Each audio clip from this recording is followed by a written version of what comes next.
নমস্কার বন্ধুরা, সেন গার্ডেনের পক্ষ থেকে আমি প্রসেনজিৎ সেন আপনাদের সামনে নিয়ে এসেছি। আজকে যেটা দেখাবো, পেঁয়াজের খোসা দিয়ে কিছু তরল সার। কিভাবে পেঁয়াজের খোসা দিয়ে আমরা পেঁয়াজের খোসাকে ব্যবহার করে সুন্দর একটা তরল সার তৈরি করতে পারি বা কীটনাশকও তৈরি করা যায়, এটাই আজকে দেখাবো। পেঁয়াজের খোসার মধ্যে কিন্তু প্রচুর ভালো ভালো উপাদান আছে। এই যে পেঁয়াজের খোসা দেখছেন, এরকম পেঁয়াজের খোসার মধ্যে কিন্তু প্রচুর ভালো ভালো উপাদান আছে। এই পেঁয়াজের খোসা গাছের সালোক সংশ্লেষের কার্যক্ষমতাকে কিন্তু বাড়াতে সাহায্য করে। এর ফলে কি হয়, ফলের আকৃতি বড় হয়, ফলের কালার ভালো আসে, গাছও সুন্দর হয়। এর মধ্যে কি আছে? পেঁয়াজের খোসার মধ্যে আছে ফসফরাস ও পটাশ, এই দুটো মূল পাওয়া যায়। এছাড়া এর মধ্যে পাবেন জিঙ্ক, আয়রন, কপার, ক্যালসিয়াম, এসবও কিন্তু পেঁয়াজের খোসার মধ্যে পাওয়া যায়। এটাকে আমরা ব্যবহার করতে গেলে আপনি বাড়িতে যে প্রতিদিন রান্না হয় সেখান থেকে পেঁয়াজের খোসা জড়ো করে রাখতে পারেন, কিংবা বাজারে গেলে বাজার থেকেও কিন্তু যারা পেঁয়াজ রসুন বিক্রি করে তাদের কাছ থেকে খোসা কিন্তু আনতে পারেন, ওখানে অনেক খোসা থাকে। যদি স্টোর করে রাখবেন ভাবেন, বেশি করে নিয়ে এসে স্টোর করে রাখতে গেলে পেঁয়াজের খোসাকে কিন্তু একটু ভালো করে রোদ্রে শুকিয়ে নেবেন। আমি যেমন শুকিয়ে নিয়েছি, শুকিয়ে নিয়ে আপনি এটাকে স্টোর করে রেখে দিতে পারেন, যখন দরকার সেইভাবে ব্যবহার করতে পারেন, নাহলে কিন্তু পেঁয়াজের খোসাগুলো পচে যাবে। ওই জন্য ভালো করে একটু রোদ্রে শুকিয়ে নিয়ে রেখে দিলে কিন্তু এটা অনেক দিন চলবে। আমি বাজার থেকে নিয়ে এসেছিলাম, নিয়ে এসে ভালো করে শুকিয়ে একদম ঝরঝরা করে নিয়েছি। তাহলে এটাকে কিভাবে ব্যবহার করতে হবে?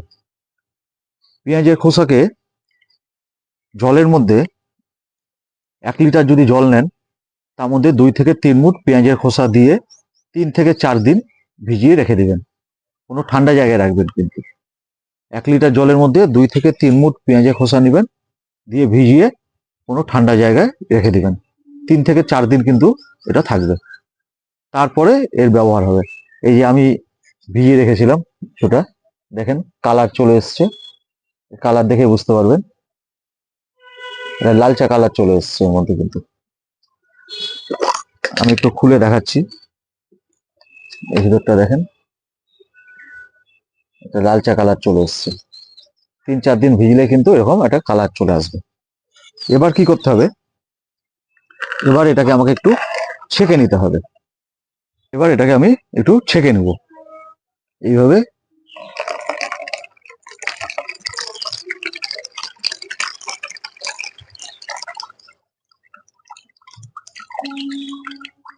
এইভাবে আমি ছেঁকে নিলাম।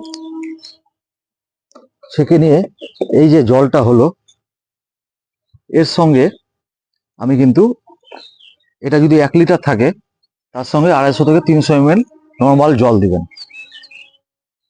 1 লিটার পেঁয়াজের খোসার জল হলে তার সঙ্গে 250-300 ml নর্মাল জল দিয়ে আমি কিন্তু এটা যে কোনো গাছে ব্যবহার করতে পারি। গাছের গোড়ায় দিতে পারি, যে কোনো গাছে এটাকে দিতে হবে। এটা দেওয়ার আগে সবসময় দেখবেন, এই পেঁয়াজের খোসার জলটা দেওয়ার আগে গাছের গোড়ার মাটি কিন্তু হালকা করে একটু খুঁড়ে নেবেন, আর মাটিটা একটু ভিজা থাকে, জন্য হালকা ভিজা থাকবে, এবং মাটিটা হালকা করে কিছু দিয়ে খুঁড়ে নেবেন, তাহলে খুব ভালো হয়। এটাকে কিন্তু আমরা কীটনাশক রূপেও ব্যবহার করতে পারি। এই যে পেঁয়াজের খোসার যে জলটা, তার সঙ্গে সামান্য অল্প পরিমাণ নর্মাল জল মিশিয়ে তার সঙ্গে 2 থেকে 3 ফোঁটা আমরা লিকুইড সাবান, যে কোনো লিকুইড সাবান নিয়ে তার সঙ্গে 2 থেকে 3 ফোঁটা এই লিকুইড সাবানটা দিয়ে আমরা যদি ভালো করে ঝাঁকিয়ে নিই, নিয়ে সকালবেলা, ভোরবেলা কিংবা বিকালবেলা আমরা যদি গাছে স্প্রে করি, তাহলে কিন্তু অনেক পোকামাকড় দূর হবে। এটাকে আমরা মনে করলে 7 থেকে 10 দিন পর পর কিন্তু করতে পারি। এটা খুব ভালো উপকার একটা পাওয়া যায়। এবং এই পেঁয়াজের খোসার জলটাও কিন্তু গাছে দিলে কি হয়, গাছের একটা গঠন সুন্দর হবে, গাছ বৃদ্ধি পাবে তাড়াতাড়ি, গাছের শিকড় কিন্তু গ্রোথটা ভালো হয়।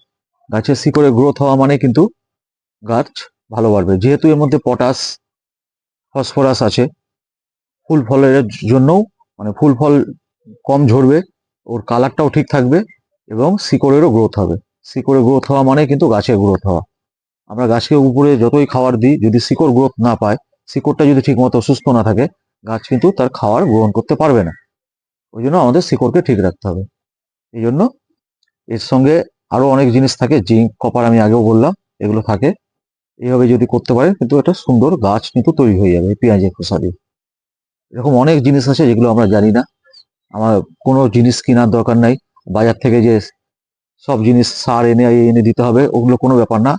আমাদের ঘরের জিনিস দিয়ে কিন্তু আমরা অনেক রকম সার করে আমরা গাছকে দিতে পারি। এভাবে যদি করতে পারেন, আর বাইরে থেকে কিন্তু কোনো সার কেনার দরকার নেই।